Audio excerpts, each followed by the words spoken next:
Bonjour à tous, merci de nous rejoindre pour un nouveau numéro de Mets-toi à la carte en direct évidemment et avec Myriam. Salut Myriam. Bonjour Marine, bonjour à tous.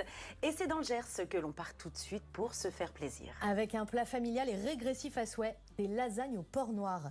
Derrière les fourneaux, Audrey, une éleveuse amoureuse de son terroir, adepte des recettes simples et gourmandes. Les détails avec Quentin Sabatier.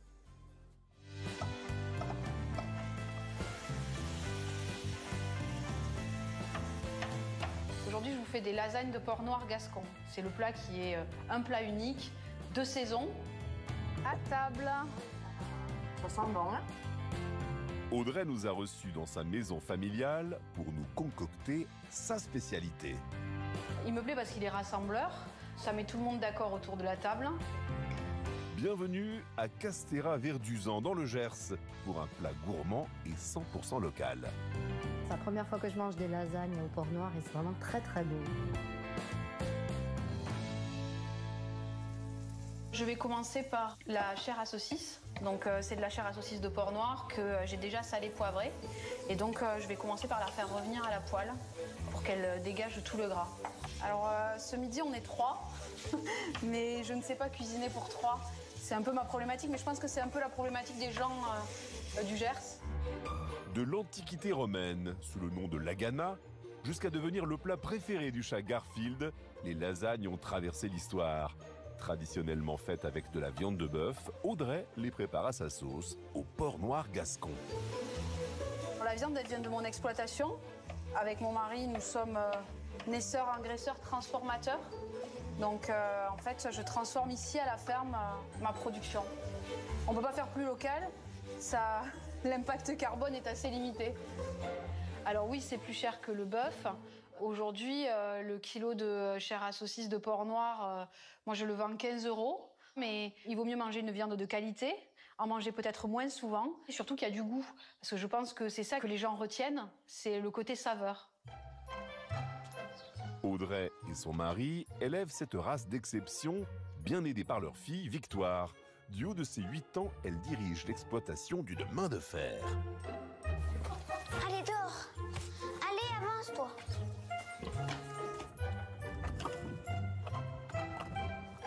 J'adore les cochons parce que c'est beau. C'est beau? Oui. Mon père, il m'apprend plein de choses. Et ça te plaît? Oui. Rassurez-vous, notre jeune éleveuse laisse la main à Audrey quand elle se rend à l'école. Le porc gascon, c'est une race rustique et ancestrale qui était dans toutes les fermes ici jusqu'à la Seconde Guerre mondiale. Cette race a peu à peu disparu au profit d'espèces à croissance plus rapide et à rendement plus important. 3 fois plus cher qu'un porc traditionnel, ce coût est justifié par un mode d'élevage particulièrement exigeant. Moi, j'ai grandi ici à la ferme et comme beaucoup d'enfants d'éleveurs, à 18 ans, j'ai tout fait pour ne pas être agricultrice. Donc voilà, pendant un peu plus de 10 ans, j'ai travaillé à Paris dans la communication et rien à voir avec le cochon. Et puis voilà, par amour, je suis revenue sur mes terres et sans regret.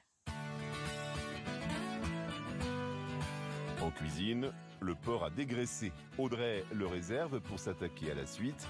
Après avoir émincé oignons et gousses d'ail, elle les fait revenir dans le jus de la viande. Ça, c'est toutes les saveurs de mon enfance, vraiment.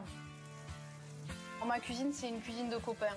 J'ai le souvenir d'un joueur de rugby, Greg Aldrit, qui m'avait dit un jour que pour lui, le Gers, c'était la gastronomie sans chichi. Et en fait, je pense que c'est ça. C'est de la bonne bouffe sans chichi.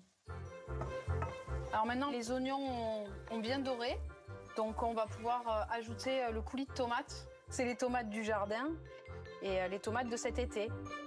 Dans le Gers, il y a tout. Il y a même plus que tout.